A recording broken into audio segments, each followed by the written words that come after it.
गुरुर्ब्रह्मा गुरुर्विष्णु गुरुर्देवो महेश्वरः गुरु साक्षात् परब्रह्म तस्मै ಶ್ರೀ ಗುರವೇ ನಮಃ.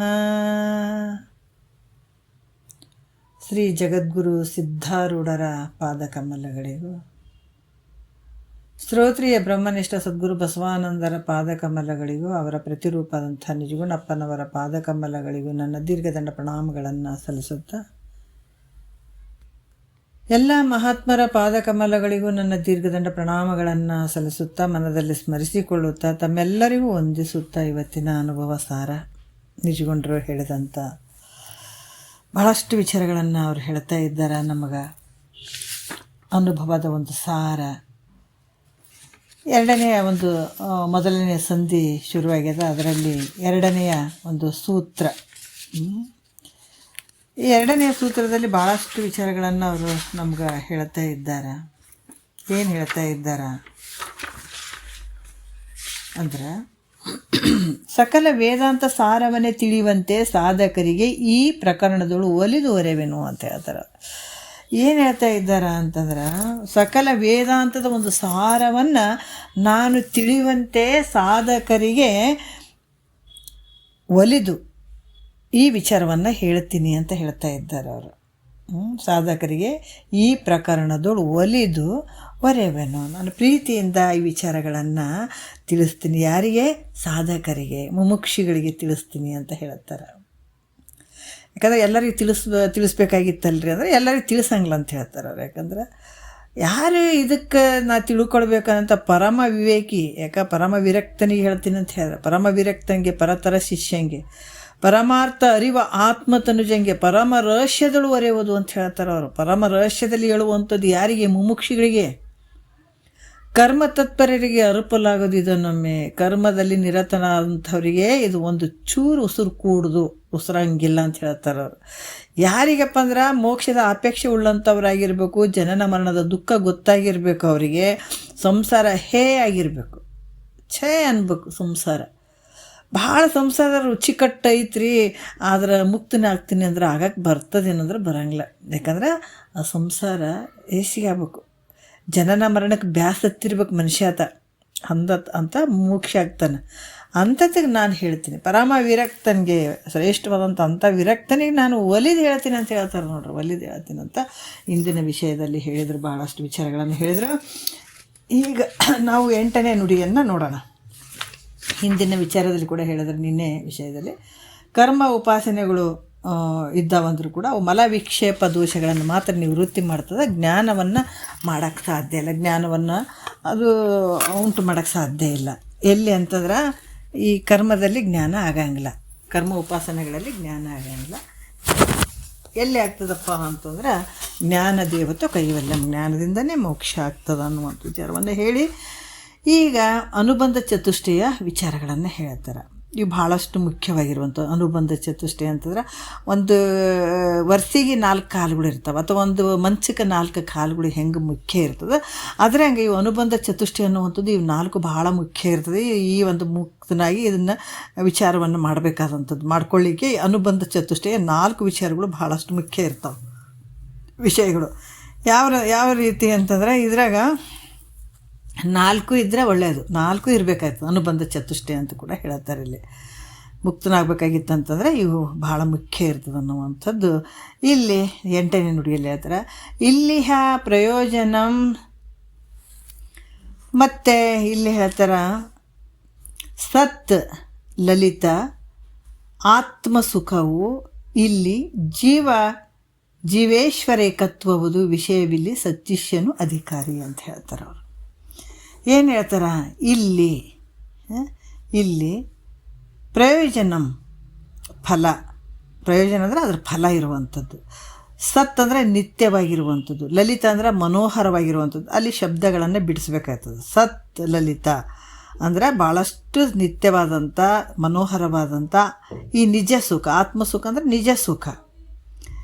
ಮತ್ತು ಈ ವಿಷಯದಲ್ಲಿ ಜೀವ ಮತ್ತು ಈಶ್ವರ, ಇಲ್ಲಿನ ಹೇಳ್ತಾರೆ ಜೀವ ಈಶ್ವರಗಳ ಒಂದು ಏಕತ್ವ, ಇದು ವಿಷಯ. ಈ 4 ಇರುವಂಥದ್ದು. ಇದು ಪ್ರಯೋಜನ ಅನ್ನುವಂಥದ್ದು ಒಂದು. ಆಮೇಲೆ ಇಲ್ಲಿ ವಿಷಯ ಅನ್ನುವಂಥದ್ದು, ಅಧಿಕಾರಿ ಅನ್ನುವಂಥದ್ದು, ಮತ್ತು ಈ 4 ರೀತಿಯಿಂದ ಹೇಳುವಂಥದ್ದು. ಯಾವ ರೀತಿ ಹೇಳ್ತಾ ಇದ್ದಾರೆ ಅಂತಂದ್ರೆ ಮುಂದೆ ಹೇಳ್ತಾರೆ. ವಿಷಯ, ಅಧಿಕಾರಿ, ಪ್ರಯೋಜನ ಮತ್ತು ಫಲ, ಅದರ ಫಲ. ಈ ರೀತಿಯಾಗಿ 4 ರೀತಿಯಿಂದ ಇಲ್ಲಿ ಹೇಳ್ತಾ ಬರ್ತಾರೆ. ಅಧಿಕಾರಿಯಾಗಿರುವಂಥವನು ಯಾರು, ವಿಷಯ ಇರುವಂಥದ್ದು, ಆಮೇಲೆ ಇಲ್ಲಿ ಪ್ರಯೋಜನ ಅನ್ನುವಂಥದ್ದು. ಈ ರೀತಿಯಾಗಿ ಈ ಗ್ರಂಥದಲ್ಲಿ 4 ರೀತಿಯಿಂದ ಹೇಳ್ಕೊತ ಬರ್ತಾರೆ. ಯಾವುದು ಹೇಳ್ತಾರೆ ಇಲ್ಲಿ ಮುಂದೆ ನೋಡೋಣ ನಾವು. ಯಾವುದಂದ್ರೆ ಅಧಿಕಾರಿ, ವಿಷಯ, ಪ್ರಯೋಜನ, ಫಲ ಅನ್ನುವಂಥದ್ದು 4 ರೀತಿಯಿಂದ ಹೇಳ್ಕೊಂಡು ಬರ್ತಾರೆ. ಅಧಿಕಾರಿ 9ನೇ ನುಡಿಯಲ್ಲಿ ನೋಡೋಣ ಏನು ಹೇಳ್ತಾರೆ. ಸಚ್ಚಿಷ ಅಂತಂದರೆ ತೀವ್ರ ಮುಮುಕ್ಷೆ ಉಳ್ಳಂಥವನು, ಮುಕ್ತಿಯ ಭಾವವನ್ನು ಹೊಂದಿರುವಂಥವನು ಆತ ಈ ಜ್ಞಾನಕ್ಕೆ ಅಧಿಕಾರಿ ಆಗ್ತಾನೆ. ಯಾವ ರೀತಿ ಹೇಳ್ತಾರೆ ನೋಡೋಣ. ಈ ಗ್ರಂಥಕ್ಕೆ ಯಾರು ಅಧಿಕಾರಿ ಅದಾರ ಅನ್ನುವಂಥದ್ದು ಕೆಲವು ವಿಷಯಗಳನ್ನು ಅವ್ರು ಹೇಳ್ತಾರೆ. ಯಾವುದು ಹೇಳ್ತಾರೆ ಅಂದ್ರೆ ಅಧಿಕಾರಿ, ಸಂಬಂಧ, ವಿಷಯ, ಪ್ರಯೋಜನ, ಇವು 4 ಅನುಬಂಧ ಚತುಷ್ಟಯಗಳು ಅಂತ ಹೇಳ್ತಾರೆ. ಏನು ಯಾವುದು? ಅಧಿಕಾರಿ 1, ವಿಷಯ 2, ಪ್ರಯೋಜನ 3, ಸಂಬಂಧ 4. ಇವು ರೀತಿ ಅನುಬಂಧ ಚತುಷ್ಟಯಗಳು ಇವು. 9ನೇ ನುಡಿಯಲ್ಲಿ ಹೇಳ್ತಾರೆ ಪ್ರತಿಪಾದ್ಯವೇ ಬ್ರಹ್ಮ ಪ್ರತಿಪಾದಕವದಿಲ್ಲಿ ಪ್ರತಿಪಾದಕವನು ಪ್ರತಿಪಾದ್ಯದೊಡನೆ ಸಂಗತಿಸಿ ಸಂಬಂಧವುದು ತಾನೇ ಅಂತ ಇಲ್ಲಿ ಹೇಳ್ತಾರೆ. ಇಲ್ಲಿ ಅಂದರೆ ಇದರಲ್ಲಿ ಪ್ರತಿಪಾದ್ಯವೇ ಅಂದ್ರೇನು? ಹೇಳುವುದಕ್ಕೆ ಯೋಗ್ಯವಾದಂಥದ್ದು ಯಾವುದು? ಪರಬ್ರಹ್ಮವಾಗಿರುವಂಥದ್ದು. ಪ್ರತಿಪಾದಕ ಅಂದರೆ ಹೇಳುವಂಥದ್ದು. ಪ್ರತಿಪಾದಕವು ಅಂದರೆ ಹೇಳುವಂಥದ್ದೈತೆ. ಪ್ರತಿಪಾದ್ಯವಂದರೆ ಹೇಳುವುದಕ್ಕೆ ಯೋಗ್ಯವಾಗಿರುವಂಥದ್ದು ಯಾವುದು? ಪರಬ್ರಹ್ಮ ವಿಷಯವನ್ನು. ಇಲ್ಲಿ ಏನು ಹೇಳ್ತಾರೆ, ಈ ಗ್ರಂಥಕ್ಕೆ ಸಾಧನ ಚತುಷ್ಟಯ ಸಂಪನ್ನನಾಗಿರುವಂಥವನು ಯಾರು? ಅಧಿಕಾರಿ. ಈ ಗ್ರಂಥಕ್ಕೆ ಅಧಿಕಾರಿ ಯಾರಂದ್ರೆ ಸಾಧನ ಚತುಷ್ಟಯ ಸಂಪನ್ನನಾಗಿರುವಂಥವನು. ಮತ್ತು ಈ ಗ್ರಂಥ ಹೆಂಗೈತೆ ಅಂತಂದ್ರೆ, ಸ್ವಲ್ಪ ಮ್ಯೂಟ್ ಮಾಡಿರಿ ಯಾರು. ಅದಕ್ಕೆ ಪ್ರತಿಪಾದನೆ ಮಾಡುವಂಥದ್ದಾಗಿಯೂ ಬ್ರಹ್ಮವು ಏನಾಗ್ಯದ, ಈ ಗ್ರಂಥ ಹೆಂಗದ ಪ್ರತಿಪಾದನೆ ಮಾಡುವುದಾಗಿಯೂ ಈ ಬ್ರಹ್ಮ ಹೆಂಗದ ಮಾಡಿಸಿಕೊಳ್ಳುವಂಥದ್ದಾಗಿ ಇದು ಸಂಬಂಧ. ಪ್ರತಿಪಾದನೆ ಮಾಡುವಂಥದ್ದು, ಮಾಡಿಸಿಕೊಳ್ಳುವಂಥದ್ದು, ಇದು ಸಂಬಂಧ ಇರುವಂಥದ್ದು. ಮತ್ತು ಈ ವಿಷಯ ಯಾವುದು ಇದರಲ್ಲಿ ಅಂದ್ರೆ ಜೀವ ಈಶ್ವರರ ಐಕ್ಯ.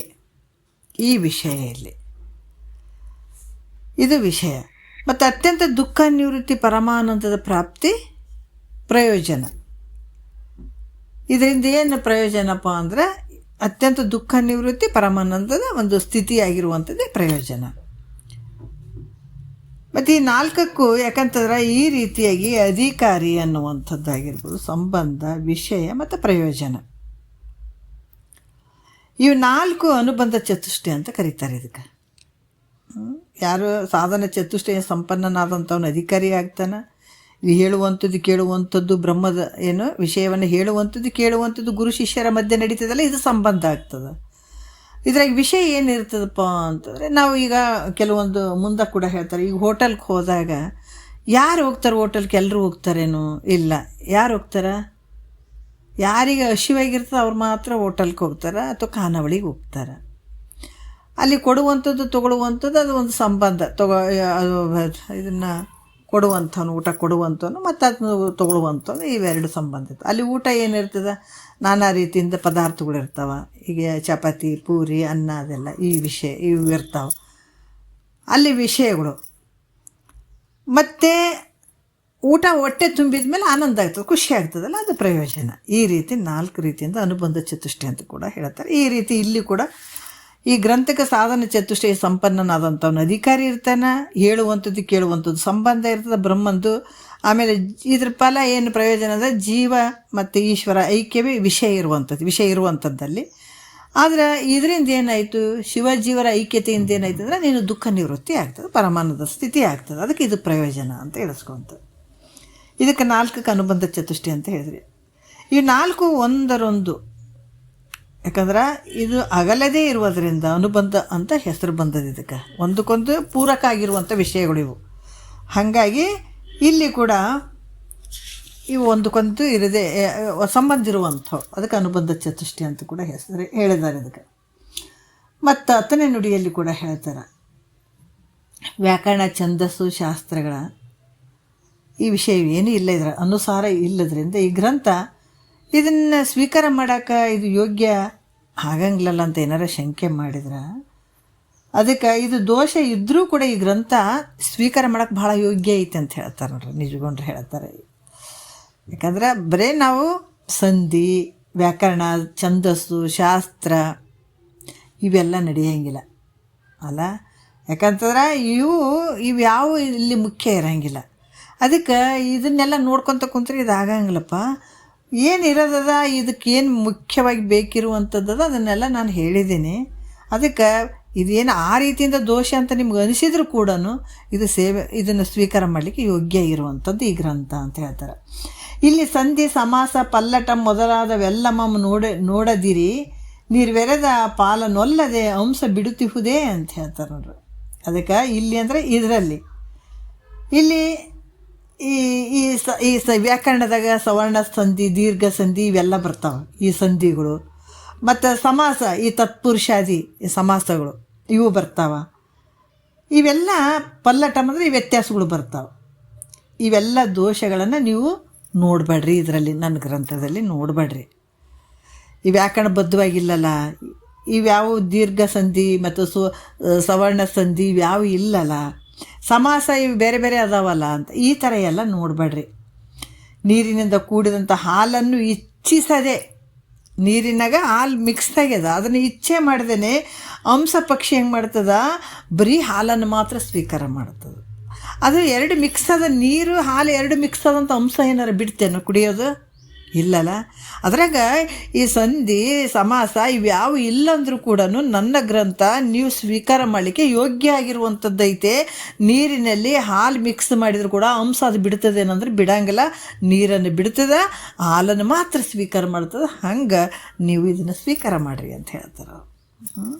ಈ ಗ್ರಂಥವನ್ನು ಸ್ವೀಕಾರ ಮಾಡಿರಿ. ಮತ್ತು 11ನೇ ನುಡಿಯಲ್ಲಿ ಹೇಳ್ತಾರೆ, ಇದರೊಳ ಅರ್ಥವೇ ಲೇಸು ಪದಬಂಧದೊಳು ಪ್ರಾಸು ಮೊದಲಾದವಿಲ್ಲದಿರೇ ತೊಡವನುಳಿದು ಕೂಡಿದ ಕಾಂತಿಯಂತೆ ಸೊಗಸಕ್ಕು. ನೋಡ್ರಿ ಎಷ್ಟು ಚಂದ ಹೇಳ್ತಾರೆ. ಇದು ಯಾವ ಉದ್ದೇಶದಿಂದ ಹೇಳಕತ್ತಾರ್ರಿ ಮುಂದೆ ಹೇಳ್ತಾರೆ, ಭಾಳ ಅದ್ಭುತವಾಗಿ ಹೇಳ್ತಾರೆ ಅವ್ರು. ನೋಡೋಣ ಏನು ಹೇಳ್ತಾರೆ ಅಂದರೆ, ಪದಬಂಧದೊಳು ಈ ಪದ್ಯದ ರಚನೆಯಲ್ಲಿ ಈ ಚರಣದ 2ನೇ ಅಕ್ಷರವು ಬಂದು ಒಂದು ಬಳ್ಳಿ ಆಗಿರ್ತದೆ ಅವ್ರು ಹೇಳ್ತಾರೆ. ಯಾಕಂದ್ರೆ ಒಂದು ಬಳ್ಳಿ ಆಗಿರೋದು. ಅದಕ್ಕೆ ಇಲ್ಲಿ ಕೂಡ ಪ್ರಾಸದ ಏನಿರ್ತೈತೆ, ಈ ವ್ಯಾಕರಣಶಾಸ್ತ್ರದಲ್ಲಿ ಹೇಳಲ್ಪಟ್ಟಂಥ ಪ್ರಕಾರ ಈ ಸವರ್ಣ ದೀರ್ಘವೇ ಆ ಸಂಧಿ ಹೇಳ್ತಾರೆ, ಸವರ್ಣ ಸಂಧಿ, ದೀರ್ಘ ಸಂಧಿ ಅಂತ ಇವೇನು ಹೇಳ್ತಾರೆ. ಈ ತತ್ಪುರುಷಾದಿ ಸಮಾಸಗಳು ಈ ಗ್ರಂಥದಲ್ಲಿ ಇಲ್ಲದೇ ಇದ್ದರೂ ಕೂಡ ಈ ಗ್ರಂಥ ಭಾಳಷ್ಟು ಯೋಗ್ಯ ಆಗಿರುವಂಥದ್ದು. ಅದಕ್ಕೆ ಈ ಅಂಶ ಪಕ್ಷಿ ಯಾವ ರೀತಿ ಹಾಲನ್ನು ಮಾತ್ರ ಸ್ವೀಕಾರ ಮಾಡ್ತದೋ ಅದರಂಗ ಇದನ್ನು ಸ್ವೀಕಾರ ಮಾಡುವಂಥ ಒಂದು ಮುಮುಕ್ಷುಗಳು ಈ ಗ್ರಂಥದಲ್ಲಿರುವ ದೋಷವನ್ನು ಬಿಟ್ಟು ಇದ್ರಾಗ ಇರುವಂಥ ವಿಷಯವನ್ನು ಮಾತ್ರ ಸ್ವೀಕಾರ ಮಾಡಿರಿ. ಮತ್ತು ಛಂದಸ್ಸು ಶಾಸ್ತ್ರದ ಒಂದು ಪ್ರಕಾರ ತ್ರಿಪದಿ, ಕವಿತೆ, ಚರಣಗಳನ್ನು ನಿರ್ಮಾಣ ಮಾಡುವ ಕಾಲಕ್ಕೆ ಕೆಲವು ನಿಯಮಗಳು ಇರ್ತಾವೆ. ಯಾಕಂದ್ರೆ ಕವಿತೆಗಳನ್ನಾಗಿರಲಿ, ತ್ರಿಪದಿ ಕವಿತೆಗಳನ್ನು ಇವನ್ನ ಬರಿಬೇಕಾದ್ರೆ ಈ ಚರಣಗಳ ನಿರ್ಮಾಣ ಮಾಡುವ ಕಾಲದಲ್ಲಿ ಕೆಲವು ನಿಯಮಗಳು ಅದಾವೆ. ಅವು ಯಾವುವು ಅಂತಂದ್ರೆ ಹೇಳ್ತಾರೆ ಅವರು, ಕೆಲವು ಭಾಳಷ್ಟು ನಿಯಮಗಳು ಅದಾವೆ. ಅವು ಏನು ನೋಡೋದು ಬೇಕಾಗಿಲ್ಲ. ಅದಕ್ಕೆ ಮೊದಲನೇ 2ನೇ ಚರಣಗಳಲ್ಲಿ 4 ಗಣಗಳು ಇರ್ತಾವೆ ಅಂತ ಹೇಳ್ತಾರೆ ಅವರು. 3ನೇ ಚರಣದಲ್ಲಿ 3 ಗಣಗಳು ಇರಬೇಕು. 2ನೇ 3ನೇ ಚರಣಗಳ 2ನೇ ಗಣಗಳಿಗೆ ಮಾತ್ರ ಮಾತ್ರೆಗಳಾಗಿರ್ಬೋದು. ಕೆಲವೊಂದು ಭಾಳಷ್ಟು ಹೇಳ್ತಾರೆ. ಅದಕ್ಕೆ ಇಲ್ಲಿ ಕೂಡ ಅವ್ರು ಹೇಳತ್ತಾರ, ಯಾವುದು ಬರಲಿಕ್ಕೆ ಅದರಲ್ಲಿ ಒಂದು ಸ್ವಲ್ಪ ವ್ಯತ್ಯಾಸ ಆದರೂ ಕೂಡ ಬರೆಯೋದ್ರಾಗ ಇಂಥದ್ರಾಗ ಎಲ್ಲ ಆ ಪ್ರಾಸ ಇರಬೇಕು, ಈ ಬಳ್ಳಿ ಇರಬೇಕು, ಹಂಗಿರಬೇಕು ಹಿಂಗಿರಬೇಕು ಅಂತೇನು ಹೇಳ್ತಿರ್ತಾರೆ. ಮಾಡುವಂಥ ಸಂದರ್ಭದಲ್ಲಿ ಕೆಲವೊಂದು ವಿಚಾರಗಳಲ್ಲಿ ವ್ಯತ್ಯಾಸಗಳು ಆಗ್ತವೆ. ಆದರೂ ಕೂಡ ಈ ಪದದಲ್ಲಿರುವ ಅರ್ಥವನ್ನು ನೀವು ಅವನ್ನೆಲ್ಲ ಬಿಟ್ಟು ಪದದಲ್ಲಿರುವ ಅರ್ಥವನ್ನು ಮಾತ್ರ ಸ್ವೀಕಾರ ಮಾಡಿರಿ ಅಂತ ಹೇಳ್ತಾರೆ. ಆ ಬಳ್ಳಿ ಆ ಪ್ರಾಸ ಗಿಸಿಯನ್ನು ನೋಡೋಕೆ ಹೋಗ್ಬೇಡ್ರಿ, ಆದರೆ ಏನಿರುವಂಥದ್ದು ವಿಷಯವನ್ನು ಮಾತ್ರ ನೀವು ಗ್ರಹಣ ಮಾಡಿರಿ ಅಂತ ಹೇಳ್ತಾರೆ. ಅದನ್ನು ತೊಗೊಳ್ರಿ. ಯಾಕಂದ್ರೆ ಒಬ್ಬ ಸ್ತ್ರೀ ಭಾಳ ಸ್ವಭಾವತ್ತ ಸೌಂದರ್ಯ ಇರ್ತಾಳೆ, ಆಕೆ ನೋಡೋಕೆ ಚೆನ್ನಾಗೇ ಇರ್ತಾಳೆ. ಆದರೆ ಅಲಂಕಾರ ತೊಟ್ಟರೆ ಮತ್ತು ವಿಶೇಷವಾಗಿ ಚಂದ ಕಾಣ್ತಾಳೆ. ಆಕೆ ಚಂದ ಮೈ ಮೇಲೆ ಒಡವೆ ವಸ್ತ್ರಗಳನ್ನು ಹಾಕ್ಕೊಂಡು ಇನ್ನೂ ಚಂದ ಕಾಣಿಸ್ತಾಳೆ. ಆದ್ರೆ ಬಾಹ್ಯ ಅಲಂಕಾರಗಳು ಏನೊಂದು ಇರದೇ ಇದ್ದರೂ ಕೂಡ ಸುಂದರಿಯಾದ ಬಾಹ್ಯದಲ್ಲಿ ಏನು ಅಲಂಕಾರ ಇದ್ರೂ ಕೂಡ ಒಬ್ಬಳು ಸುಂದರಿಯ ಕಾಣ್ತಾಳಲ್ಲ, ಅದೇ ರೀತಿ ಕೂಡ ಕವಿತಾ ರೂಪ ಸ್ತ್ರೀ ಅರ್ಥರೂಪದಲ್ಲಿ ಆಕೆ ಚೆಲುವಿಕೆಯಿಂದ ಮೊದಲೇ ಸುಂದರಿ ಅದಾಳ, ಇಲ್ಲ ಅಂತಿಲ್ಲ. ಈ ಕವಿತಾ ಬರೆದಂಥದ್ದು ಒಬ್ಬ ಸ್ತ್ರೀ ಕವಿತದ ಹೋಲಿಕೆ ಮಾಡಿದ್ದಾರೆ ಅವರು. ಹಂಗಿದ್ರೂ ಕೂಡ ಅದ್ರಾಗ ಪ್ರಾಸ ಮತ್ತು ಗಣ ಯತಿ ಇವೆಲ್ಲ ಇವು ಬಾಹ್ಯದಲ್ಲಿ ಅಲಂಕಾರಗಳಿದ್ದಂಗೆ, ಅಲಂಕಾರಗಳಂತೆ ಆಭರಣಗಳಿದ್ದಂಗೆ ಇವೆಲ್ಲ.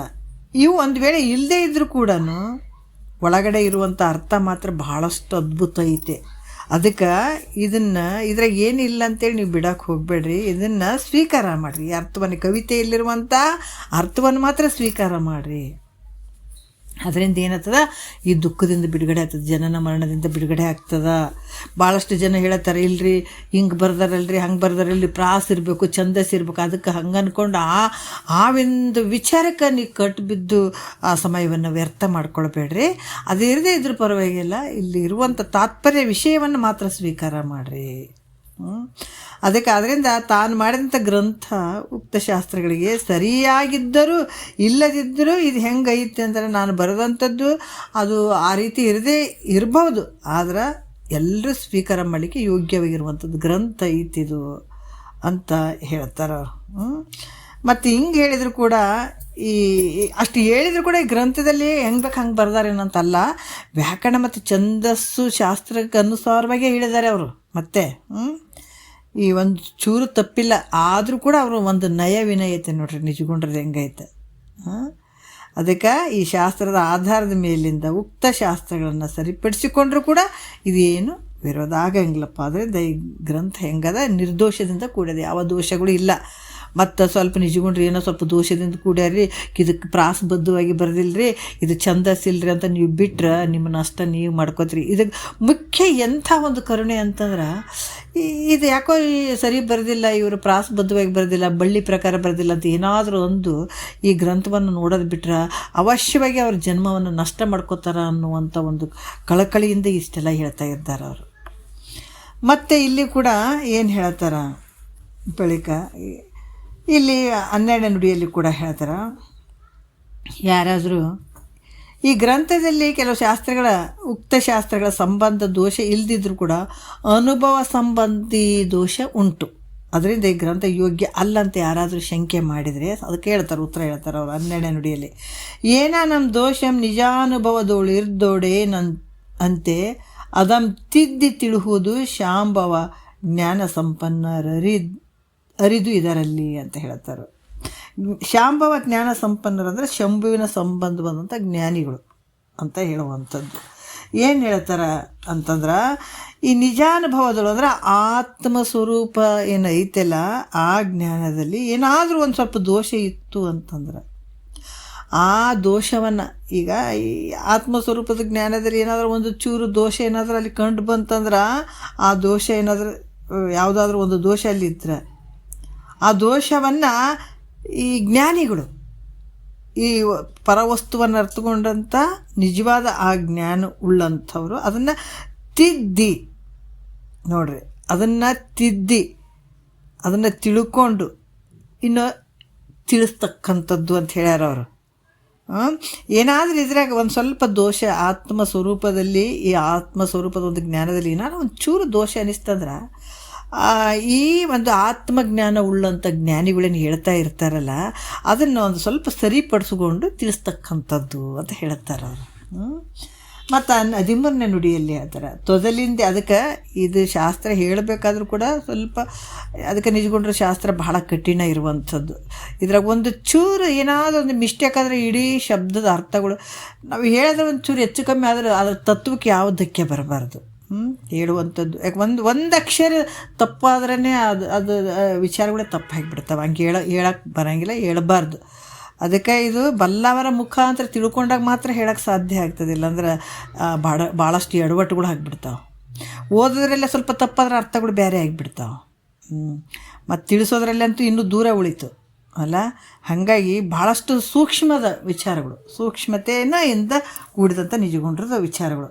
13ನೇ ನುಡಿಯಲ್ಲಿ ಹೇಳ್ತಾರೆ, ತೊದಲಿಂದೆ ನುಡಿಯೇ ಶಿಶುವದರಲ್ಲಿ. ಇಲ್ಲಿ ಹೇಳ್ತಾರೆ, ತೊದಲಿಂದೆ ನುಡಿಯೇ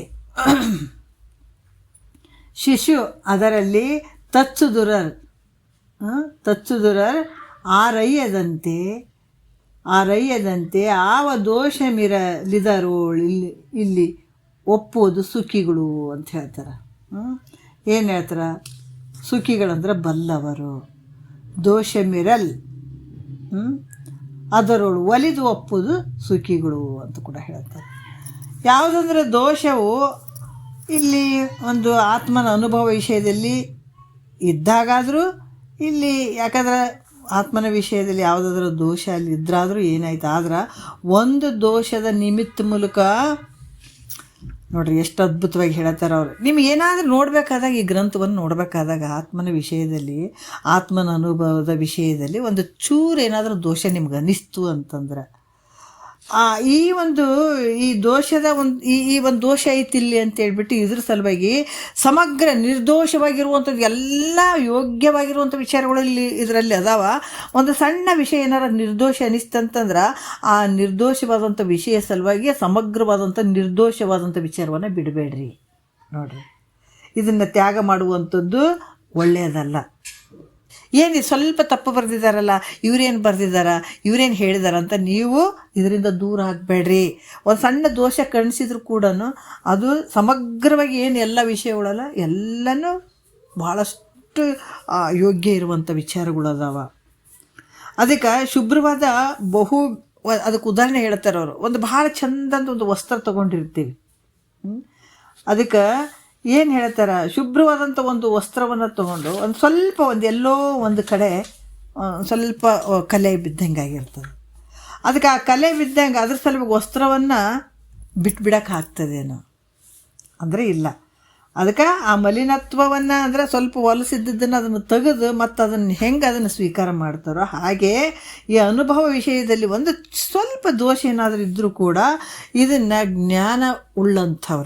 ಜ್ಞಾನದಿಂದ ಕೂಡಿದಂಥವ್ರು ಈ ದೋಷವನ್ನು ಸ್ವಲ್ಪ ತೆಗೆದು ಹಾಕಿ ಇದು ಹಿಂಗೈತೆ ಅಂತ ತಿಳ್ಕೊಂಡು ನಿರ್ದೋಷವಾದ ಸಿದ್ಧಾಂತವನ್ನು ಸಾಧಕರಿಗೆ ಹೇಳಬೇಕು ಅಂತ ಹೇಳ್ಬೋದು. ಯಾಕಂದರೆ ಒಂದು ಸ್ವಲ್ಪ ಈ ಮಿಸ್ಟೇಕ್ ಏನಾದರೂ ಅನಿಸಿದ್ರೂ ಕೂಡ ಸಾಧಕರಿಗೆ ತಿಳಿದಂಥ ಜ್ಞಾನಿಗಳು ಅದನ್ನು ಹೇಳಬೇಕು ಅಂತ ಈ ಗ್ರಂಥ ಭಾಳಷ್ಟು ಯೋಗ್ಯ ಐತೆ ಸ್ವೀಕಾರ ಮಾಡೋಕೆ, ಹಿಂಗೆ ಮಾಡಿರಿ ಅಂತ ಹೇಳ್ತಾರೆ. ಯಾಕಂದ್ರೆ ಇಲ್ಲಿ ಕೂಡ ಏನು ಹೇಳ್ತಾರೆ, ಕೂಸು ತಾಯಿ ತಂದೆ ನುಡಿಯಿಂದ, ಯಾಕಂದ್ರೆ ಯಾವ ರೀತಿ ತೊದಲು ನುಡಿಯಿಂದ ನುಡಿದ್ರೂ ಕೂಡ ಅದು ಆ ಮಗು ಯಾವ ರೀತಿ ಮಾತಾಡಿದ್ರು ಕೂಡ ಅಶುದ್ಧ ಮಾತಾಡ್ಯದಂತ ತಿಳಿದ್ರೂ ಕೂಡ, ಅದು ಯಾವ ರೀತಿ ಮಾತಾಡಿದ್ರು ಕೂಡ ಆ ಪುತ್ರನ ಒಂದು ಪ್ರೇಮದಿಂದ ಆಗಿರ್ಬೋದು. ಹಿಂಗಂದದು ಸಣ್ಣ ಹುಡುಗರು ಯಾರಾದರೂ ಒಂದು ತೊದಲು ನುಡಿಯಿಂದ ಏನಾದರೂ ಅಂದ್ರೆ ನಾವು ಯಾರಾದರೂ ಸಿಟ್ಟು ಮಾಡ್ಕೋತೀವೇನು? ತಂದೆ ತಾಯಿ ಸಿಟ್ಟು ಮಾಡ್ಕೋತಾರೆ, ಯಾರಿಗಾರ ಅಂದ್ರೆ ಅವ್ರು ಸಿಟ್ಟು ಮಾಡ್ಕೋತಾರೆ? ಏನಿಲ್ಲ, ಸಣ್ಣ ಮಗು ಅಂತ ಪ್ರೀತಿಯಿಂದನೇ ಸ್ವೀಕಾರ ಮಾಡ್ತಾರೆ. ಯಾವ ರೀತಿ ಇದ್ದರೂ ಕೂಡ ಆ ವಿಷಯವನ್ನು, ಆ ಪ್ರೇಮವನ್ನು ಏನಂದ್ರೆ ಯಾವ ಒಂದು ಮಾತಾಡಿದ್ದನ್ನು ಆ ದೋಷವನ್ನು ಎಣಿಸದೆ ಪ್ರೀತಿಯಿಂದನೇ ಆ ಮಗುವನ್ನು ನೋಡ್ಕೊಳ್ತಾರೆ. ಅದೇ ರೀತಿ ಕೂಡ ಈ ವಾಕ್ಯಗಳನ್ನು ಕೇಳಿ ಇಲ್ಲಿ ಭಾಳಷ್ಟು ಖುಷಿ ಪಡುವಂಥದ್ದು. ಆ ಕೂಸನ್ನು ಎತ್ತಿ ಮುದ್ದಾಡಿ ಹೆಂಗೆ ಆ ಕೂಸು ಏನಂದ್ರೂ ಕೂಡ ಆ ಕೂಸಿನ ಎತ್ತಿ ಮುದ್ದಾಡ್ತಾರೆ ನೋಡ್ರಿ. ಅದೇ ರೀತಿ ಕೂಡ ನಿಜಾನುಭವಿಗಳಾದ ಅಂದ್ರೆ ನಿಜ ವಸ್ತುವನ್ನು ತಿಳ್ಕೊಂಡಂಥವ್ರು, ನಿಜ ಅನುಭವಿಗಳಾದ ಜ್ಞಾನಿಗಳಿಗೆ ಅವ್ರು ಎಷ್ಟು ಅದ್ಭುತವಾಗೈತೆ. ನಾನೊಬ್ಬ ಮಗ ಇದ್ದಂಗೆ ಅಂತ ಹೇಳ್ತಾರೆ ಅವರು. ನಿಜಗೊಂಡ್ರೆ ನೋಡ್ರಿ ಏನು ಚಂದ ಹೇಳುತ್ತಾರೆ. ನಾನೊಬ್ಬ ನಿಜಾನುಭವಿಗಳಿಗೆ, ನಿಜಾನುಭವಿಗಳಾದಂಥ ಜ್ಞಾನಿಗಳಿಗೆ ನಾನೊಬ್ಬ ಮಗ ಇದ್ದಂಗೆ ಅದೇನೆ. ಆದ್ದರಿಂದ ಈ ಗ್ರಂಥದಲ್ಲಿ ಸ್ವಲ್ಪ ಹೆಚ್ಚು ಕಮ್ಮಿ ಬಂದರೂ ಬಂದಿರ್ಬೋದು, ಅಶುದ್ಧ ಸ್ವಲ್ಪ ನುಡಿಗಳು ಬಂದರೂ ಬಂದಿರಬಹುದು, ಇಲ್ಲ ಅಂತ ಹೇಳಂಗಿಲ್ಲ ನಾನು. ಅವುಗಳನ್ನು ಕೇಳಿ ನನ್ನ ಗ್ರಂಥವನ್ನು ಕೊಂಡಾಡದೆ ನೀವು ಇರಲಾರಿರಿ ಅಂತ ನನಗೆ ಅನಿಸ್ಯದ. ನೋಡ್ರಿ, ನಾನು ತಿಳಿದಿರ್ತೀನಿ ಎಷ್ಟು ಕರುಣೆ ತುಂಬಿರಬಹುದು ಅವ್ರು ಹೇಳುವಂಥ ವಾಕ್ಯಗಳು. ಆ ರೀತಿ ನನ್ನ ನಿಜವನ್ನು ಅರ್ಥಕೊಂಡಂಥವ್ರು ನನ್ನ ಗ್ರಂಥವನ್ನು ಸಣ್ಣ ಕೂಸಿನ ಥರ ಯಾವ ರೀತಿ ಎತ್ತಿ ಮುದ್ದಾಡ್ತಾರೋ ಆ ರೀತಿ ಸ್ವಲ್ಪ ವಿಷಯಗಳನ್ನು ಬಿಟ್ಟು ಇದನ್ನು ನನ್ನ ಸ್ವೀಕಾರ ಮಾಡುವಂಥದ್ದು ಈ ಥರ ಮಾಡ್ತಾರಂತ ನಾನು ತಿಳ್ಕೊಂಡಿದ್ದೀನಿ. ಅಂದರೆ ಬಲ್ಲವರು ಈ ಗ್ರಂಥವನ್ನು ನೋಡಿ ಒಪ್ಪಬೇಕು, ಹೊರತು ತಿರಸ್ಕಾರ ಮಾಡ್ತಕ್ಕಂಥದ್ದಲ್ಲ.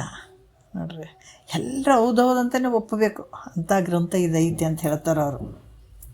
ಅದನ್ಯಾಕೆ ನೋಡಿ ಹೇಳ್ತಾರ, ಈ ಮೊದಲು ಮಾಡಿದಂಥ ಗ್ರಂಥಗಳು ಚೆನ್ನಾಗಿ ಜ್ಞಾನ ಉಂಟು ಮಾಡಿ ಕೊಡ್ತಾ ಇರುವಂಥವು ಈ ಗ್ರಂಥ ಯಾರೂ ಸ್ವೀಕಾರ ಮಾಡೋಂಗಿಲ್ಲ. ಅದರಿಂದ ಇದು ನಿಷ್ಪ್ರಯೋಜನವಾಗಿರುವಂಥದ್ದು ಅಂತ ಏನಾರು ಶಂಕೆ ಮಾಡಿದ್ರೆ, ಇಲ್ಲರಪ್ಪ ಹಂಗೆ ಅನ್ಬೇಡ್ರಿ, ಭಾಳಷ್ಟು ಪ್ರಯೋಜನ ಉಳ್ಳಂಥದ್ದು ಇದು ಗ್ರಂಥ ಐತೆ ಅಂತ 14ನೇ ನುಡಿಯಲ್ಲಿ ಹೇಳ್ತಾರ. ಮುನ್ನಿನ ತ್ರಿವಿಧಿ ಸೊಗಸಂ ನೀಡುತ್ತಿರಲಿದೆ ಎನ್ನದು ಆಲಿಪುದು ಸಂಜೆಯಳು ಶಶಿಯ ಬೆಳು ಜೊನ್ನವಿರಲು ಸೊಡರಿಗೆಳಸರೆ ಅಂತ ಹೇಳ್ತಾರೆ ಅವರು. ಏನು ಹೇಳ್ತಾರೆ, ಮುನ್ನಿನ ಅಂದರೆ ಮೊದಲಿನ, ತ್ರಿವಿಧಿ ಅಂದರೆ ಗ್ರಂಥಗಳು, ಸೊಗಸಂ ಅಂದರೆ ಆನಂದವನ್ನು, ನೀಡುತ್ತಿರಲ್ ಇದೇನು ನೋಡ್ರಿ, ನೀಡುತ್ತಿರಲ್ ಇದೇನು ಆಲಿಪುದು ನೋಡ್ರಿ, ಇದೇನು ಎನ್ನದೇ, ಇಲ್ಲಿ ಸ್ವಲ್ಪ ಬಿಡಿಸಿ ಓದಬೇಕಾಗ್ತದ. ಮುನ್ನಿನ ತ್ರಿವಿಧಿ ಸೊಗಸಂ ನೀಡುತ್ತಿರಲ್ ಇದೇನು ಎನ್ನದೇ ಆಲಿಪುದು ಸಂಜೆಯಳು ಶಶಿಯ ಬೆಳು ಜೊನ್ನವಿರಲು ಸೊಡರಿಗೆಳಸರೆ ಅಂತ ಹೇಳ್ತಾರೆ ಅವರು. ಅಂದ್ರೆ ಮೊದಲ ಭಾಳಷ್ಟು ಉತ್ತಮವಾದಂಥ ಗ್ರಂಥಗಳು ಅದಾವ. ಮೊದಲು ಬರ್ದಾರಲ್ಲ ಪೂರ್ವ ಆಚಾರ್ಯ ಅಂದ್ರೆ ಈ ಗ್ರಂಥಗಳಿಗೆ ಭಾಷ್ಯವನ್ನು ಬರೆದಂಥವರಿಗೆ ಆಚಾರ್ಯಗಳು ಅಂತ ಹೇಳ್ತಾರೆ. ಆ ಭಾಷ್ಯವನ್ನು ಬರೆದಂಥವರಿಗೆ ಅವ್ರು ಬರೆದಂಥವು ಅಪರೋಕ್ಷ ಜ್ಞಾನವನ್ನು ಉಂಟು ಮಾಡುವಂತಹ ಭಾಳ ಉತ್ತಮವಾದಂಥ ಗ್ರಂಥಗಳು ಅದಾವೆ. ಮೊದಲು ಅದಾವೆ. ಅವುಗಳನ್ನು ಕೇಳಿಯೇ ಧನ್ಯ ಆಗ್ತಾರೆ ಎಷ್ಟೋ ಜನ. ಆದರೂ ನಾನು ಮಾಡಿರುವ ಗ್ರಂಥವನ್ನು ಅವರು ಯಾರು ಅವರಾದರೂ ಕೂಡ ಮೊದಲು ಭಾಳಷ್ಟು ಗ್ರಂಥಗಳು ಅದಾವ, ಅವನ್ನು ನೋಡಿದವರು ಅದಾರ, ಭಾಳಷ್ಟು ಮಹಾತ್ಮರು ಅದಾರ. ಅವರೆಲ್ಲರೂ ಈ ನನ್ನ ಗ್ರಂಥ ಅಂಥವ್ರು ಕೂಡ ನನ್ನ ಗ್ರಂಥವನ್ನು ಅವಶ್ಯವಾಗಿ ಸ್ವೀಕಾರ ಮಾಡಲಿಕ್ಕೆ ಬೇಕು. ಹೆಂಗಂದ್ರೆ ರಾತ್ರಿಯಲ್ಲಿ ಚಂದ್ರನ ಬೆಳಕು ಎಲ್ಲ ಕಡೆಗೆ ಐತೆ, ಹೌದಿಲ್ಲ? ರಾತ್ರಿಯಲ್ಲಿ ಚಂದ್ರನ ಬೆಳಕು ಎಲ್ಲ ಕಡೆ ಐತೆ. ಆದರೂ ಕೂಡ ಸೂಕ್ಷ್ಮ ವಸ್ತುಗಳನ್ನು ಹುಡ್ಕೋದಕ್ಕಾಗಿ ದೀಪ ತೊಗೊಳ್ತೀವಿಲ್ಲ, ಎಷ್ಟು ಸೂಕ್ಷ್ಮ ಹೇಳಿದ್ದಾರೆ ನೋಡ್ರಿ. ಇದು ಭಾಳಷ್ಟು ನಾವು ಅರ್ಥ ಮಾಡ್ಕೋಬೇಕು. ಎಲ್ಲ ಕಡೆ ಬೆಳದಿಂಗಳು ಐತೆ, ಆದರೆ ಏನಾದರೂ ಮನ್ಯಾಗ ವಸ್ತು ಕಳೀತು, ಸ್ವಲ್ಪ ಅಂಗಳದಾಗ ಏನಾರು ಕಳೀತಂದ್ರೆ ನಾವೇನು ಮಾಡ್ತೀವಿ, ಟಾರ್ಚ್ ಹಾಕ್ಕೊಡ್ತೀವಿ, ದೀಪ ಹಾಕ್ಕೊಡ್ತೀವಿ, ಇದು ಕಳೀತಪ್ಪ ಅಂತೇಳಿ ಹುಡುಕ್ತೀವಲ್ಲ. ಅದೇ ರೀತಿ ಅವಶ್ಯಕವಾಗಿ ಅಪೇಕ್ಷೆಯನ್ನು ಮಾಡ್ತಾರೆ. ಅದರಂಗೆ ಗ್ರಂಥಗಳು ಭಾಳ ಅದಾವ. ಮೊದಲೆಲ್ಲ ಬರೆದಂಥವ್ರು ಭಾಳ ಗ್ರಂಥಗಳು, ಪ್ರಾಚೀನ ಗ್ರಂಥಗಳು ಬೆಳದಿಂಗಳಂಗೆ ಅದಾವ, ಇಲ್ಲಂತಿಲ್ಲ. ಆದರೆ ದೀಪದ ಬೆಳಕಿನಂತಿರುವ ಗ್ರಂಥವು ನೋಡ್ರಿ, ಈ ಗ್ರಂಥ ಹೆಂಗೈತೆ ಅಂದ್ರೆ ದೀಪದ ಬೆಳಕಿನಂತಿರುವ ಈ ಗ್ರಂಥವು ಅವಶ್ಯಕವಾಗಿ ಬೇಕಾಗಿದೆ. ನೋಡ್ರಿ, ಭಾಳ ಅದಾವ. ಬೆಳದಿಂಗಳಂಗೆ ಚಂದ್ರನ ಬೆಳದಿಂಗಳಂಗೆ ಅದ, ಹಂಗೆ ಮನಾರದವ ಏನು ಗ್ರಂಥಗಳು ಭಾಳ ಅದಾವ. ಆದ್ರೆ ಒಂದು ವಸ್ತು, ಸೂಕ್ಷ್ಮ ವಸ್ತು ನಾವು ತಿಳ್ಕೊಬೇಕಾದಾಗ ಸಣ್ಣ ದೀಪ ಬೇಕಾಗ್ತದೆ. ಅಲ್ಲಿ ನೋಡ್ತೀವಿ, ಬೆಳಕಾಕಿ ನೋಡ್ತೀವಲ್ಲ. ಹಂಗೆ ಎಲ್ಲ ಕಡೆ ಇದ್ದಾವ ಗ್ರಂಥಗಳು ಅಂದರೂ ಕೂಡ ನನ್ನ ಗ್ರಂಥ ಹೆಂಗೈತೆ ಅಂದ್ರೆ ಸೂಕ್ಷ್ಮವಾದಂಥ ಒಂದು ದೀಪದ ಬೆಳಕಿನಂತಿರುವ ಈ ಗ್ರಂಥ ಅವಶ್ಯಕವಾಗಿ ಬೇಕಾಗ್ತದ. ಅದಕ್ಕೆ ಸೂಕ್ಷ್ಮಕ್ಕೂ ಸೂಕ್ಷ್ಮತರವಾದ ಆತ್ಮನನ್ನು ತಿಳಿಯೋದಕ್ಕಾಗಿ ನೋಡ್ರಿ, ಸೂಕ್ಷ್ಮವಿರುವಂಥ ಸೂಕ್ಷ್ಮಕ್ಕೂ ಸೂಕ್ಷ್ಮತರವಾದಂಥ ಆತ್ಮನ ವಿಷಯವನ್ನು ತಿಳ್ಕೊಳ್ಳೋದಕ್ಕಾಗಿ ಈ ಗ್ರಂಥ ಹೆಂಗೈತೆ, ಭಾಳಷ್ಟು ಉಪಯೋಗ ಐತೆ ಅಂತ ಹೇಳ್ತಾರೆ. ಈ ರೀತಿ ಇಂಥ ಗ್ರಂಥವನ್ನು ನೀವು ಸ್ವೀಕಾರ ಮಾಡಿದರೆ ಭಾಳ ಸಾರ್ಥಕ ಆಗ್ತದೆ ಜೀವನ. ಭಾಳ ಅತಿ ಸೂಕ್ಷ್ಮ ವಿಚಾರಗಳು ಅದಾವ. ಇದನ್ನು ನೋಡಬೇಕಾದ್ರೆ ನನ್ನ ಗ್ರಂಥ ಅತಿ ಸೂಕ್ಷ್ಮವಾಗಿರುವಂಥ ಆತ್ಮನನ್ನು ತಿಳಿಬೇಕಾದ್ರೆ ನನ್ನ ಗ್ರಂಥ ದೀಪದಂಥ ಕೆಲಸ ಮಾಡ್ತದ ಅಂತ ಹೇಳ್ತಾರೆ ಅವರು. 15ನೇ ನುಡಿಯಲ್ಲಿ ಹೇಳ್ತಾರೆ. ಏನು ನೋಡೋಣ, ಈ ಗ್ರಂಥದ ಅರ್ಥದಿಂದ ಸಾರ್ಥಕ್ಯವಾದರೂ ನೀನು ಹೇಳಿರುವರಿದ್ದೆ. ಯಾಕಂದ್ರೆ ನೀವು ಇಷ್ಟು ಹೇಳಿದರೂ ಕೂಡ ನಿಮ್ಗೆ ಗ್ರಂಥ ಎಲ್ಲರೂ ತಿರಸ್ಕರಿಸ್ತಾರಪ್ಪ, ಅದರಿಂದ ವ್ಯರ್ಥ ಆಗ್ತದಂತ ಏನಾದರೂ ಶಂಕೆ ಮಾಡಿದ್ರೆ, ನೀವು ಎಷ್ಟು ಹೇಳಿದರೂ ಕೂಡ ಈ ಗ್ರಂಥ ವ್ಯರ್ಥ ಆಗ್ತದೆ ಅಂತ ಏನಾದರೂ ಅಲ್ಲಿ ಶಂಕೆ ಮಾಡಿದರೂ ಕೂಡ ಅದಕ್ಕೆ ಹೇಳ್ತಾರೆ. ಅದನ್ನೇ ನೋಡಿ ಇಲ್ಲಿ, ಶ್ರುತಿಯ ಸಂಸ್ಕೃತಿಯ ಸಮ್ಮತವಾದ ಕಥೆದಿಂದ ನತಿಶಯಿಸಿ ಕೇಳುವುದರ ಅರಸಿ ನೊಪ್ಪದೋಳು ಸಂಗತವಾದ ರಾಯಸದ ಓಲು ಅಂತ ಹೇಳ್ತಾರೆ ಅವರು. ಏನು ಹೇಳ್ತಾರೆ? ಶ್ರುತಿ ಅಂದರೆ ಉಪನಿಷತ್ತುಗಳು, ಅರ್ಥ ಮಾಡ್ಕೋಬೇಕು. ಶ್ರುತಿ ಅಂದರೆ ಉಪನಿಷತ್ತುಗಳು. ಈಗ ರಾಜನ ಕೆಲವು ಪ್ರಜೆಗಳಿಗೆ ಏನು ಮಾಡ್ತಾರೆ, ಯಾವುದೊಂದು ವಿಷಯನ ತಿಳಿಸೋದಕ್ಕಾಗಿ ಆತ ಏನು ಮಾಡ್ತಾನೆ, ಈಗ ನಿನ್ನ ಗ್ರಂಥ ಭಾಳಷ್ಟು ತಿರಸ್ಕಾರ ಮಾಡ್ತಾರಂತ ಎಲ್ಲರೂ ಅಂದ್ರೆ ಅದಕ್ಕೆ ಉತ್ತರ ಕೊಡ್ತಾರೆ ಅವರು. ಏನಂದರೆ, ರಾಜ ಯಾವುದೊಂದು ವಿಷಯವನ್ನು ತಿಳಿಸೋದಕ್ಕಾಗಿ ತನ್ನ ಸೇವಕನಿಂದ ಕೆಲವು ಪತ್ರಗಳನ್ನು ಕಳಿಸ್ತಾನೆ. ಬೇರೆದವರಿಗೆ ಪ್ರಜೆರಿಗೆ ತಿಳಿಸ್ಬೇಕಾದಾಗ, ಏನೋ ವಿಷಯ ತಿಳಿಸ್ಬೇಕಾದಾಗ ಸೇವಕರಿಂದ ಒಂದು ಕಾಯ್ದೆ ಪತ್ರವನ್ನು ಕೊಟ್ಟು ಕಳಿಸ್ತಾನೆ. ಅವ್ರು ಏನು ಮಾಡ್ತಾರೆ, ಆ ಸೇವಕ ಆ ಪತ್ರವನ್ನು ಪ್ರಜರಿಗೆ ಕೊಡ್ತಾರೆ ಅವರು. ಪೂಜ್ಯ ನೋಡ್ರಿ, ಯಾಕಂದ್ರೆ ಈ ಪ್ರಜರು ಏನು ಮಾಡ್ತಾರೆ, ಪೂಜ್ಯ ಬುದ್ಧಿಯಿಂದ ಆ ಪತ್ರಕ್ಕೂ ಮತ್ತು ಸೇವಕನಿಗೂ ಮಾನ್ಯ ಮಾಡದೆ ಹೋದರೆ, ಏನು ಸೇವಕರಿಂದ ಏನು ಕಾಯ್ದೆ ಪತ್ರವನ್ನು ಕಳಿಸಿರ್ತಾನಲ್ಲ ರಾಜ, ಅದನ್ನು ಈ ಪ್ರಜರು ಏನು ಮಾಡ್ತಾರೆ, ಪೂಜ್ಯ ಬುದ್ಧಿಯಿಂದ ನೋಡ್ದೇನೆ ಮತ್ತು ಸೇವಕನಿಗೂ ಅವರು ಗೌರವ ಕೊಡ್ದೇನೆ ಹೋದರೆ ರಾಜನಿಂದ ಮತ್ತು ಅಲ್ಲಿ ಏನಂತ ದಂಡಕ್ಕೆ ಮತ್ತು ಶಿಕ್ಷೆಗೆ ಗುರಿ ಆಗ್ತಾರೆ ಅವರು. ನಾನು ಕಳಿಸಿದ್ದೀನಿ ಅಂದರೂ ಕೂಡ ನಾ ಕಳಿಸಿದಂಥ ಸೇವಕನಿಗೂ ಕೂಡ ಇವರು ಏನು ಅವಮಾನ ಮಾಡಿದರು, ನಾ ಕಳಿಸಿದಂಥ ಒಂದು ಪತ್ರಕ್ಕೂ ಕೂಡ ಅವಮಾನ ಮಾಡಿದ್ರು ಅಂತ ಆತ ಶಿಕ್ಷೆಗೆ ಗುರಿಪಡಿಸ್ತಾನೆ ಪ್ರಜೆಗಳಿಗೆ. ಆದ್ರಂಗ ಪರಮಾತ್ಮ ಈ ರಾಜನಿಂದ ನೋಡ್ರಿ, ಪರಮಾತ್ಮನೆಂಬ ರಾಜನಿಂದ ಸ್ಮೃತಿ ಕಾಯ್ದೆ ಪ್ರಕಾರ ಈ ಗ್ರಂಥ ಅನ್ನುವಂಥ ಪತ್ರ ನನ್ನ ಮೂಲಕ ಕಳಿಸಿಬಿಟ್ಟಿದ್ದಾನ. ಏನು ಅದ್ಭುತ ಹೇಳ್ತಾರೆ ನೋಡ್ರಿ. ರಾಜ ಒಂದು ವಿಷಯ ತಿಳಿಸ್ಬೇಕಾದ್ರೆ ಸೇವಕನಿಂದ ಕಳಿಸ್ತಾನೆ. ಪ್ರಜೆರು ರಾಜ ಕಳಿಸಿದಾನಪ್ಪ ಅಂತ ಸೇವಕನಿಗೂ ಮನ್ನಣೆ ಕೊಡಬೇಕಾಗ್ತದೆ. ಆ ಕಾಗದಕ್ಕನ್ನು ಏನು ಬರೆದಂಥ ಕಾಯ್ದೆಗೂ ರಾಜ ಕಳಿಸಿದಂಥ ವಿಷಯಕ್ಕೂ ಮನ್ನಣೆ ಕೊಡಬೇಕಾಗ್ತದೆ. ಅದು ಕೊಡದೇ ಇದ್ದರೆ ರಾಜನಿಂದ ಶಿಕ್ಷೆ ಆಗ್ತದೆ. ಅದೇ ರೀತಿ ಕೂಡ ಪರಮಾತ್ಮನನ್ನುವಂಥ ರಾಜನಿಂದ ಸ್ಮೃತಿ ಕಾಯ್ದೆ ಪ್ರಕಾರ ಈ ಗ್ರಂಥ ಅನ್ನುವಂಥ ಪತ್ರ ನನ್ನ ಮೂಲಕ ಬಂದಿದೆ ನೋಡ್ರಿ, ನನ್ನ ಮೂಲಕ ಹೇಳಲ್ಪಟ್ಟಿದೆ. ಅದಕ್ಕೆ ಯಾವತ್ತಾದರೂ ಮಾನ್ಯ ಇರ್ತಕ್ಕಂಥದ್ದು, ಗೌರವ ಕೊಡ್ತಕ್ಕಂಥದ್ದು, ಮನ್ನಣೆ ಕೊಡ್ತಕ್ಕಂಥದ್ದು ಈ ವಿಷಯಗಳಿಗೆ. ಮತ್ತು ಪೂಜ್ಯ ಭಾವನೆಯಿಂದ ಅದಕ್ಕೆ ಹೇಳ್ತಾರೆ ನೋಡ್ರಿ, ಈ ಗ್ರಂಥ ನಾವು ಎಲ್ಲಿ ಇದು ಗ್ರಂಥ ಪುಸ್ತಕ ಅನ್ನಂಗಿಲ್ಲ ನಾವು. ಈ ಶ್ರುತಿ ಸ್ಮೃತಿ ಇವೆಲ್ಲ ಈ ಮಹಾತ್ಮರು ಬರೆದಿದ್ದಾರಲ್ಲ, ಇದಕ್ಕೆ ನಾವು ಪುಸ್ತಕ ಅನ್ನಂಗಿಲ್ಲ. ಇದಕ್ಕೇನು ಹೇಳಬೇಕು, ಗ್ರಂಥನೇ ಅಂತ ಹೇಳಬೇಕಾಗ್ತದೆ. ಈ ಗ್ರಂಥ ಹೆಂಗಂತಂದ್ರೆ ಅತಿ ಸೂಕ್ಷ್ಮ, ನಿನಗೆ ನೋವು ಕೊಡ್ತದಲ್ಲ ಜನ್ಮಾಂತರದಲ್ಲಿ, ಹೃದಯ ಗ್ರಂಥಿ ಅಂತ ಹೇಳ್ತಾರಲ್ಲ, ಆ ಗಂಟನ್ನು ಬಿಚ್ಚುವಂಥ ಗ್ರಂಥಗಳಿವು. ಹಾಗಾಗಿ ಮಹಾತ್ಮರು ನೋಡ್ರಿ, ಸಿದ್ಧಾರೂಢರ ಒಂದು ಸಂದರ್ಭದಲ್ಲಿ ಮಹಾತ್ಮರು ಭಾಳಷ್ಟು ಇದು ಕೆಳಗಡೆ ಇಡ್ತಿರ್ಲಿಲ್ಲ. ಈ ದೊಡ್ಡಶಿವಪತ್ರಪ್ಪ ಗುರುಗಳಾಗಿರ್ಬೋದು, ಅವರಾಗಲಿ ಕೆಳಗಡೆ ಹಿಡ್ದೇನೆ ತಲೆ ಮೇಲೆ ಇಟ್ಕೊಂಡು ಕುಣಿತಿದ್ರಂತ ನೋಡ್ರಿ. ಅಷ್ಟೊಂದು ಅದ್ಭುತವಾದಂಥ ನಿಜಗೊಂಡ್ರ ಶಾಸ್ತ್ರ ಇದು ಗ್ರಂಥ ಹಂಗೈತಿ, ಎಲ್ಲಿ ಬೇಕು. ಅದಕ್ಕೆ ಈ ಗ್ರಂಥಕ್ಕೂ ಕೂಡ, ಗ್ರಂಥದಲ್ಲಿ ಇರುವಂಥ ವಿಷಯಗಳಿಗೂ ಕೂಡ ನಾವು ಭಾಳಷ್ಟು ಶ್ರದ್ಧೆಯಿಂದ ನೋಡ್ಕೊಳ್ಬೇಕಾಗ್ತದೆ. ಅದಕ್ಕೆ ಇಲ್ಲಿ ಏನು ಹೇಳ್ತಾರೆ, ಮತ್ತು ಪೂಜ್ಯ ಬುದ್ಧಿಯಿಂದ ಶ್ರವಣ ಮಾಡ್ತಕ್ಕಂಥದ್ದು, ಭಾಳಷ್ಟು ಪೂಜ್ಯ ಭಾವನೆಯಿಂದನೇ ಇದನ್ನು ಶ್ರವಣ ಮಾಡ್ತಕ್ಕಂಥದ್ದು. ಮತ್ತು ಈಗ ಮಾಡದೆ ಹೋದ ಪಕ್ಷದಲ್ಲಿ ಇದಕ್ಕೆ ಯಾರ ರೆಸ್ಪೆಕ್ಟು ಅಥವಾ ಗೌರವ ಮನ್ನಣೆ ಈ ಪೂಜ್ಯ ಭಾವನೆಯಿಂದ, ಶ್ರದ್ಧೆಯಿಂದ, ನಂಬಿಕೆಯಿಂದ, ವಿಶ್ವಾಸದಿಂದ ಇದು ನೋಡದೆ ಹೋದರೆ 84 ಲಕ್ಷ ಜೀವರಾಶಿಯಲ್ಲಿ ಅನ್ನುವಂಥ ಈ ಒಂದು ಜೈಲಿಗೆ ಬರಬೇಕಾಗ್ತದ. ಜೈಲಿಗೆ ಬಂದು ಆ ಶಿಕ್ಷೆಯನ್ನು ಅನುಭವಿಸ್ಬೇಕಾಗ್ತದ. ಅದಕ್ಕೆ ಮಹಾತ್ಮರು ಹೇಳ್ತಾರೆ, ಎಷ್ಟು ದಿವಸ ಈ ಜೈಲಿಗೆ, ತಾಯಿ ಅನ್ನುವಂಥ ಜೈಲಿಗೆ ಬಂದಿಯಲ್ಲ, ನಿನಗೇನು ಮತ್ತೆ ಬ್ಯಾಸರಿಕಿಲ್ಲೇನೋ ಅಂತಾರೆ ಮಹಾತ್ಮರು. ಎಷ್ಟು ದಿವಸ ಹುಟ್ಟಬೇಕಂತ, ಎಷ್ಟು ದಿವಸ ಸಾಯ್ಬೇಕು. ತಾಯಿ ಗರ್ಭ ಅನ್ನುವಂಥದ್ದು ಜೈಲು. ಈಗ ಅದಕ್ಕೆ ಹೇಳೋದು, ಪ್ರಾಕ್ಟಿಕಲ್ಲಾಗಿ ನಮ್ಮ ಜಗತ್ತಿನ ಒಳಗೆ ಏನೇನು ನಡೀತಾವ ಅವೆಲ್ಲ ನಮ್ಮ ಪಾರಮಾರ್ಥದಲ್ಲಿ ಇರ್ತಾವೆ. ಈಗ ಶಿಕ್ಷೆ ಅಂತ ಅನ್ನುವಂಥದ್ದು, ಯಾರೋ ತಪ್ಪು ಮಾಡಿದ್ರಂದ್ರೆ ಇವತ್ತು ಜೈಲಿಗೆ ಹಾಕಿ ಎಷ್ಟೋ ದಿವಸ ಅಲ್ಲಿ ಇಟ್ಕೊಂಡು ಆ ಶಿಕ್ಷೆಯನ್ನು ಕೊಡ್ತಾರಲ್ಲ.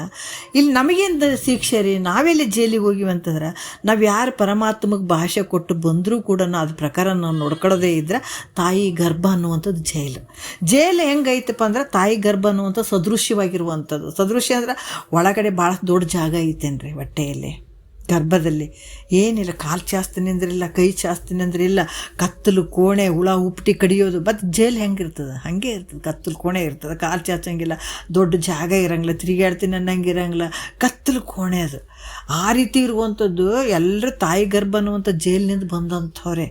ಅದಕ್ಕೆ ಒಂದು ವೇಳೆ ಈ ವಿಷಯವನ್ನು ನೀನು ಅಲಕ್ಷ್ಯ ಮಾಡಿದ್ದೆ ಆದ್ರೆ ಭಾಳಷ್ಟು ಕಷ್ಟ ಅನುಭವಿಸ್ಬೇಕಾಗ್ತದೆ ಅಂತ ಹೇಳ್ತಾರೆ ಅವರು ಮಹಾತ್ಮರಿದು.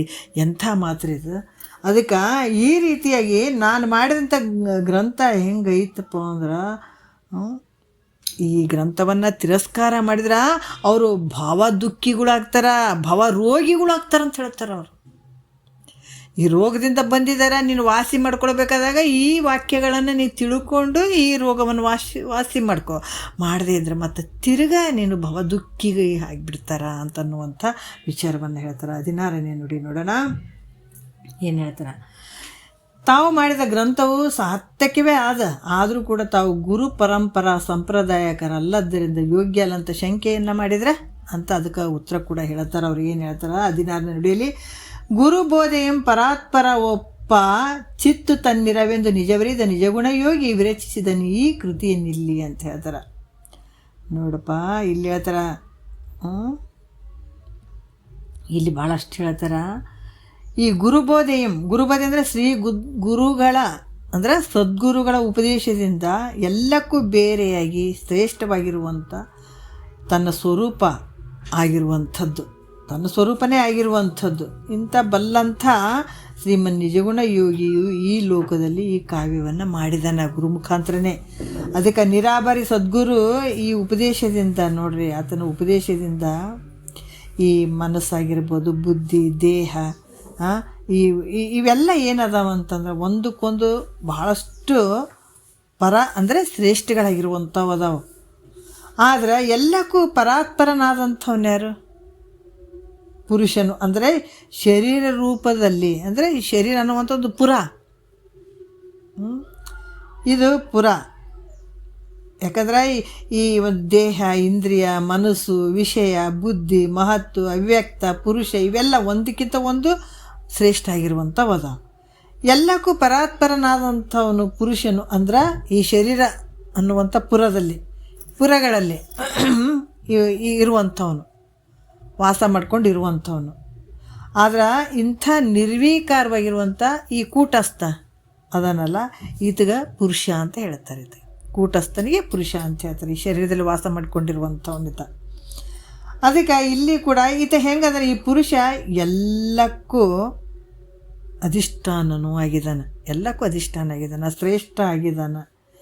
ಈತಗಿಂತ ಹೆಚ್ಚಿನವ್ರು ಯಾರು ಅದಾರೇನಂದರೆ ಇಲ್ಲ, ಯಾರೂ ಇಲ್ಲ. ಇಂಥ ಚಿದ್ರೂಪವಾಗಿರುವಂಥ ಚಿದ್ರೂಪವಾಗಿರುವಂಥ ತಾನಂತ ಅಪರೋಕ್ಷ ಜ್ಞಾನ ಉಳ್ಳಂಥವನು ಯಾರು? ಇಂಥ ಒಂದು ಸ್ವರೂಪನೇ ನೋಡ್ರಿ. ಎಲ್ಲಕ್ಕಿಂತ ಈ ಪುರುಷನನ್ನು ಅರ್ಥಕೊಂಡಿದ್ದಾನೆ, ಎಲ್ಲಕ್ಕೂ ಅಧಿಷ್ಠಾನವಾಗಿರುವಂಥದ್ದು. ಇಂಥ ಒಂದು ಚಿದ್ರೂಪವೇ ತಾನಂತ ತಿಳ್ಕೊಂಡು ಅಪರೋಕ್ಷ ಜ್ಞಾನವುಳ್ಳಂಥ ಶ್ರೀ ಮನ್ನಿಜಗುಣ ಶಿವಯೋಗಿ ಈ ಕಾವ್ಯವನ್ನು ಬರೆದಿದ್ದಾರೆ. ಸುಮ್ಮನೆ ಬರೆದಿಲ್ಲ ಅವರು. ಇದನ್ನು ಸಂಪೂರ್ಣವಾಗಿ ಅಪರೋಕ್ಷ ಜ್ಞಾನವನ್ನು ಮಾಡಿಕೊಂಡು ಇದನ್ನೆಲ್ಲ ತಿಳ್ಕೊಂಡು ಅವರು ಇದನ್ನು ಬರೆದಿದ್ದಾರೆ. ಅದರಿಂದ ಈ ಸುಮ್ಮನೆ ಹೇಳಿದಂಥದ್ದಲ್ಲ, ಓದಿ ಬರೆದಂಥದ್ದಲ್ಲ ಇದು.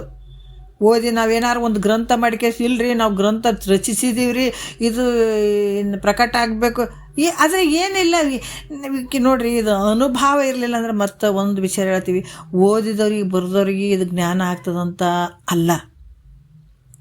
ಯಾಕಂದ್ರೆ ಅನುಭವ ಆಗಬೇಕಾದ್ರೆ ಇದು ಬರೀ ಓದಿದವ್ರಿಗೆ ಅಂತ ಅಲ್ಲ ಇದು. ಅದಕ್ಕೆ ಇಲ್ಲಿ ಕೂಡ ಹೇಳ್ತಾರೆ, ಅದು ಅನುಭವದಿಂದ ಬರಬೇಕದು.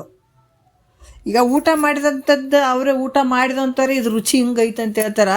ಯಾವತ್ತು ಅಡುಗೆಯ ಒಂದು ಪದಾರ್ಥಗಳಲ್ಲಿರುವಂಥ ಏನಾರ ಸೌಟು ಅದರಾಗೆ ಓಡಾಡಿರ್ತದೆ, ಅದ್ರದ್ದು ರುಚಿ ಏನಾರು ಗೊತ್ತಿರ್ತದೆ ಅನ್ನೋದಕ್ಕೆ ಏನಿಲ್ಲ. ಇದ್ರಾಗ ಎಲ್ಲ ಸ್ವೀಟ್ಗಳದಾಗ, ಪಲ್ಯದಾಗ, ಎಲ್ಲದ್ರಾಗ ಇರುವಂಥ ಇರೋದು ಮಾತ್ರ ಅದೇ ಸಂಘದಾಗ ಇರ್ತದೆ, ಆದ್ರೆ ಅದಕ್ಕೆ ರುಚಿ ಗೊತ್ತದೇನು? ಇರೋಂಗಿಲ್ಲಲ್ಲ. ಅದಕ್ಕೆ ಇಲ್ಲಿ ಆ ರುಚಿ ಗೊತ್ತಾದಂಥವ್ರು ಯಾರು? ಶ್ರೀಮನ್ ನಿಜಗುಣ ಶಿವಯೋಗಿಗಳು. ಅಪರೋಕ್ಷ ಜ್ಞಾನವನ್ನು ಮಾಡ್ಕೊಂಡಂಥವ್ರು ಅಂಥವ್ರು ಬರೆದಂಥ ಈ ಗ್ರಂಥ ಪ್ರತಿಯೊಬ್ಬರು ಸ್ವೀಕಾರ ಮಾಡಲಿಕ್ಕೆ ಯೋಗ್ಯವಾಗಿರುವಂಥದ್ದು ಐತೆ ಇದು. ಅದಕ್ಕೆ ಇದು ಕೂಡ ಹೇಳ್ತಾರೆ, ಇದು ಗುರು ಸಂಪ್ರದಾಯ ಪ್ರಕಾರ ಬಂದಂಥದ್ದು. ಅದಕ್ಕೆ ಇದು ಅದಕ್ಕೆ ಹೇಳ್ತಾರೆ, ಯಾರೇ ಆಗಿರ್ಬೋದು, ನಾವು ಕೇಳುವಂಥದ್ದು ಕೂಡ ಗುರು ಮುಖಾಂತರ ಕೇಳಿರ್ತಾರಲ್ಲ, ಅವ್ರೇನಾದರೂ ಹೇಳಿದ್ರೆ ಮಾತ್ರ ಇದನ್ನು ಸ್ವೀಕಾರ ಮಾಡಬೇಕು, ತೊಗೊಳ್ಬೇಕು ವಿಚಾರಗಳು. ಸುಮ್ಮನೆ ನಾವು ಓದಿವಿ ಅಂತಂದ್ರೆ ಮಹಾತ್ಮರು ಹೇಳ್ತಿದ್ರು, ಏನು ತಾತವ್ರು ಹೇಳ್ತಿದ್ರು, ಈ ಕೆಲವು ವಿಷಯಗಳು ಹೇಳ್ತಿದ್ರು, ನಮಗೆ ಎಚ್ಚರಿಕೆ ಕೊಡ್ತಿದ್ರು. ನೋಡ್ರಿ, ಗುರು ಅಂತಂದ್ರೆ ಅವರು ಸುಮ್ಮನೆ ಹೋಗಿ ಅವ್ರು ದುಬುಕ್ಕನಂತ ಅವ್ರ ಪಾದಕ್ಕೆ ಬಿಡಂಗಿಲ್ಲ. ಯಾಕಂದ್ರೆ ಅವ್ರು ನೋಡ್ಬೇಕು ಹೆಂಗೆ ಅದಾರ ಅಂತ ನೋಡ್ಬೇಕು, ಅವ್ರು ಶ್ರೋತ್ರಿಯ ಬ್ರಹ್ಮನಿಷ್ಠ ಇದ್ದಾರೆ ಇಲ್ಲ, ಶ್ರೇಷ್ಠ ಅದಾರೆ ಇಲ್ಲ, ಹಂಗೆ ನೀವು ತಿಳ್ಕೊಂಡು ಗುರುಗಳನ್ನು ಸ್ವೀಕಾರ ಮಾಡಬೇಕು. ಒಂದು, ಅವರು ಎಲ್ಲಿ ಎಷ್ಟು ದಿವಸ ಅವ್ರು ತಿಳ್ಕೊಂಡಿದ್ದಾರ, ಯಾವ ಗುರುಗಳ ಮುಖಾಂತರ ಅವರು ಈ ಶಾಸ್ತ್ರ ಅಭ್ಯಾಸವನ್ನು ಮಾಡಿದಾರ, ಎಷ್ಟು ದಿವಸ ಅಭ್ಯಾಸ ಮಾಡಿದಾರ ಅಂತ ಅದು ತಿಳ್ಕೊಳ್ಬೇಕು. ಸುಮ್ಮನೆ ನಾವು ಗ್ರಂಥಗಳು ಮನೆ ತುಂಬ ಇಟ್ಕೊಂಡೀವ್ರಿ, ಆದ್ರೆ ನಾವು ಓದಿವ್ರಿ ತಿಳ್ಕೊಂಡಿವ್ರಿ ಅಂತ ಅನ್ನಂಗಿಲ್ಲಿ. ಯಾಕೆ ಓದಿ ತಿಳ್ಕೊಳ್ಳೋಂದ್ರೆ ಇದು ಬರುವಂಥ ಜ್ಞಾನ ಅಲ್ಲಿದು. ಇದು ಪುಡಿ ಆಗ್ಬೇಕಾಗ್ಯದ, ಕಾಯ ವಾಚ ಮನಸ್ಸ ಮೂರರಿಂದ ಪುಡಿ ಆಗ್ಬೇಕಾಗ್ಯದ. ಇಲ್ಲಿ ಗುರು ಸೇವಾದಿಗಳನ್ನು ಮಾಡಬೇಕಾಗ್ಯದ, ಅಂತರಂಗ ಶುದ್ಧಿ ಆಗಿರ್ಬೇಕಾಗ್ಯದ. ಗುರುವಿನಲ್ಲಿ ಆ ಒಂದು ತನ್ನ ದುಃಖವನ್ನು ಹೇಳಿಕೊಂಡು ಗುರುವಿಗೆ ಶರಣಾಗತನಾಗಿ ಪರಿಪರಿಯಾಗಿ ಕೇಳ್ಕೊಳ್ಬೇಕಾಗ್ಯದ.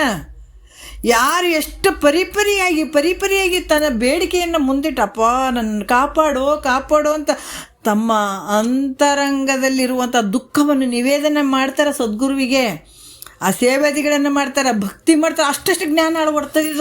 ಇದು ಸುಮ್ಮನೆ ನಾವೇ ಓದೇನು ದೊಡ್ಡ ಅಧಿಕಾರಿ ಅದೇನ್ರಿ, ನಾವು ಓದ್ತೀನಿ, ನೀ ಬೇಕಾದಂಥವ್ನಿರಲಿ ತೊಗೊಂಡು ಏನು ಮಾಡ್ಬೇಕು ನೀನು ತೊಗೊಂಡು, ಹಂಗೆ ಜ್ಞಾನ ಅಪರೋಕ್ಷ ಜ್ಞಾನ ಆಗಂಗಿಲ್ಲ, ಬರೀ ಅರ್ಥ ಜ್ಞಾನ ಆಗ್ತದೆ ಅಷ್ಟೇ ಹೊರತಾಗಿ ಅಪರೋಕ್ಷ ಜ್ಞಾನ ಆಗಲ್ಲ.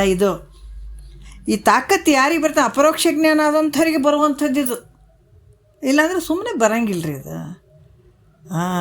ಯಾಕೆ ಉಂಡವನೇ ಬಂಗಾರದ ಬೆಲೆ ಬಂಗಾರದ ಇದು ಗೊತ್ತಿದ್ದತನೇ ಬಂಗಾರದ ವಿಚಾರನ ಹೇಳ್ತಾನೆ.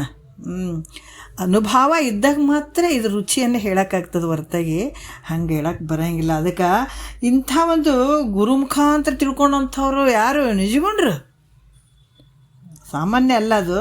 ಅದಕ್ಕೆ ಈ ಗ್ರಂಥವನ್ನು ಸಂಶಯವಿಲ್ಲದೆ, ಒಂದು ಚೂರು ಸಂಶಯವಿಲ್ಲದೆ ಇದನ್ನೇನು ಮಾಡಬೇಕು, ಸರ್ವರು ಈ ಗ್ರಂಥವನ್ನು ಸ್ವೀಕಾರ ಮಾಡುವಂಥದ್ದು. ಇದು ಗ್ರಂಥಕರ್ತರ ಒಂದು ವಿಚಾರ ಅಂತ ಕೂಡ ಹೇಳ್ತಾರೆ.